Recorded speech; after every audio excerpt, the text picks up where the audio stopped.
अग्निपथ को लेकर हिंदुस्तान में लगी आग भड़कती ही जा रही है। इसके विरोध का अड्डा राजधानी दिल्ली बना हुआ है। कई राज्यों में हो रहे हिंसक प्रदर्शन के बीच आज कुछ संगठनों ने भारत बंद का आह्वान किया है। इसी बीच दिल्ली के जंतर मंतर में कांग्रेस के प्रदर्शन को संबोधित करते हुए पूर्व डिप्टी सीएम सचिन पायलट ने कहा कि किसानों के विरोध के चलते 3 कृषि कानून वापस लेने पड़े थे।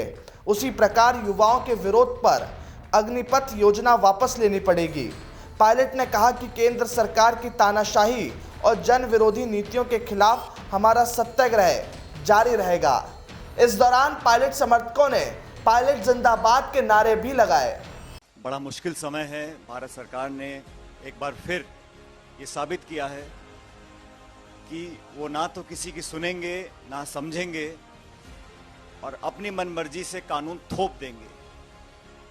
आज जिस प्रकार से देश आंदोलित है, हम सभी परम श्रद्धेय सोनिया गांधी जी हों, राहुल जी हों, मंच के सभी नेतागण हों, हम सब कांग्रेस लोगों ने अपील करी है कि देश में जो हिंसा का माहौल बना है उसको तुरंत प्रभाव से रोकना चाहिए। नौजवानों को कानून अपने हाथ में नहीं लेना चाहिए, क्योंकि हिंसा किसी भी सवाल का जवाब नहीं है।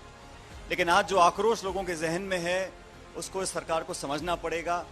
आज हम सब यहाँ पे एकत्रित हैं, चिंतित हैं, लेकिन देश की सरकार ने जो कानून बनाया है नया फौज के लिए, ये अग्निपथ जो नियम बने हैं, ये खिलवाड़ ना सिर्फ नौजवानों के साथ है, लेकिन भारत की वो सेना जिसका शौर्य बलिदान पूरा देश और दुनिया उसका सम्मान करता है, आज उसके साथ जो खिलवाड़ हो रहा है वो भी बहुत चिंतन का विषय है।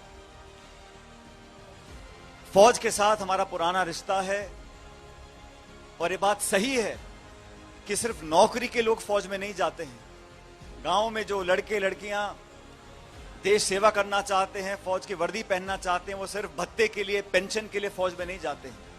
उनके लिए वो अवसर रोक देना। आज 15 लाख लोग हमारी थल सेना में हैं। आपको अगर अपना पेंशन का बिल कम करना था तो और भी तरीके थे।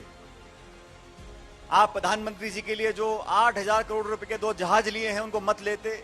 हमारी बगल में जो सेंट्रल विस्ता बन रहा है हजारों करोड़ रुपए का, उसको ना बनाते। जो फिजूल खर्ची सरकार करती है उस पर पाबंदी अगर आप लगा लेते तो हो सकता है कि भारत का जो पेंशन का बिल है वो कुछ कम हो जाता। लेकिन आज लोगों के अरमानों के साथ आपने खिलवाड़ किया है। आज ग्रामीण परिप्रेक्ष्य में पल रहे बच्चे, नौजवान अगर ये सपना देखते हैं कि मैं फौज में कल भर्ती होऊंगा, तो पूरा गांव, पूरा समाज उसके लिए गर्वान्वित महसूस करता है। आज उसके सपनों को छीनने का काम इस सरकार ने किया है। इसीलिए आज, और मुझे बड़ा आश्चर्य होता है, ये सरकार बोलती है किसानों को आंदोलित विपक्ष कर रहा है, कांग्रेस पार्टी कर रही है। अभी मुझे कुछ पत्रकार कह रहे थे भाजपा ने आज सुबह आरोप लगाया है कि देश का नौजवान जो आंदोलन कर रहा है उसको कांग्रेस उसको भड़का रही है। मैंने पहली सरकार देखी है जो सत्ता में रहते हुए विपक्ष पे आरोप लगा रही है। यह काम विपक्ष का होता है कि सत्ता पे आरोप लगाए, लेकिन बिना सोचे समझे किसानों के साथ, नौजवानों के साथ जो रवैया सरकार ने इख्तियार किया है उसका हम सख्त विरोध करते हैं। और साथियों, जो कानून बनाने के बाद, अग्निपथ योजना घोषणा करने के बाद लगातार जो बदलाव हो रहे हैं, कभी ये नियम बदलाव, कभी वो नियम बदलाव, ये इस बात का प्रमाण है कि इस स्कीम के बारे में सोचा ही नहीं गया था, संवाद ही नहीं किया गया था, बस थोप दी गई थी। क्योंकि ये थोपने का जो एक इतिहास है, चाहे नोटबंदी का हो, चाहे जीएसटी का हो, सब थोप दो, लोगों को भ्रमित रखो, लोगों को उबाल पे रखो, टकराव पैदा कर दो, जाति में, बिरादरी में, धर्म में लोगों में असमंजस फैलता रहे। लेकिन आज नौजवानों के साथ हमारा दल खड़ा है, हम सब खड़े हैं। मुझे पूरा विश्वास है जिस प्रकार झक मार के इनको 1 साल के बाद तीनों कानून, कृषि कानून वापस लेने पड़े थे, ऐसे ही अग्निपथ का जो उन्होंने नया रिक्रूटमेंट का जो योजना बनाई है इसको वापस लेना पड़ेगा। और फौज में जो नौजवान हमारे साथी सड़क पर खड़े हैं वो गोली खाते हैं देश के लिए और अपने साथी के लिए। अगर मुझे नौकरी 2.5 साल करनी है तो आपस में, पलटन में, यूनिट में, बटालियन में जो एकजुटता होती है, जो भाव पैदा होता है, वो जज्बात पैदा होते हैं, वो हो नहीं पाएंगे। और जो लोग इस स्कीम के पक्ष में बोल रहे हैं, हमारे रिटायर्ड जनरल, कर्नल जो भाषण टेलीविजन पर आकर देते हैं, मैं उनसे बड़े विनम्रता से कहना चाहता हूं, आपने 40 साल नौकरी कर ली, लाखों रुपया पेंशन ले रहे हैं और अब आप ज्ञान दे रहे हैं उस बच्चे को जिसने 2.5 साल मेहनत करी है, 2 साल से आपने भर्तियां नहीं रखी।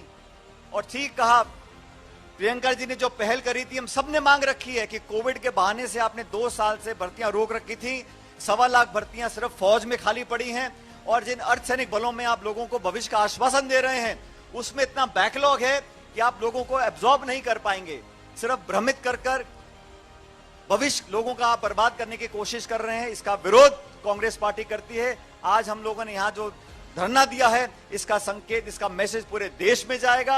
आने वाले समय में अहिंसात्मक तरीके से, गांधीवादी तरीके से, सत्याग्रह के रास्ते पर राहुल जी और प्रियंका जी और सोनिया जी ने हमको कहा है, उस रास्ते पर कांग्रेस पार्टी चलकर देश के तमाम नौजवानों का हौसला अफजाई करेगी और इस सरकार को मजबूर करेगी कि आपने बदनीयती से जो एक कानून बनाया है अग्निपथ का, इसको तुरंत प्रभाव से वापस लीजिए, क्योंकि आने वाली पीढ़ियां आपको माफ नहीं करेंगी। अरे कांग्रेस, बीजेपी, सत्ता विपक्ष, ये बात की बात है। हमारी सेना, हमारे सैनिक, ये सबसे ऊपर हैं। इनके भविष्य के साथ अगर खिलवाड़ करेंगे तो उसको कोई बर्दाश्त करने वाला नहीं है। इसलिए मैं आपसे भी आग्रह करता हूं, देशवासियों से, एकजुट होकर नौजवानों का साथ दें और इस सरकार को मजबूर करें कि इस अग्निपथ योजना को तुरंत वापस लें। बहुत बहुत धन्यवाद। जय हिंद।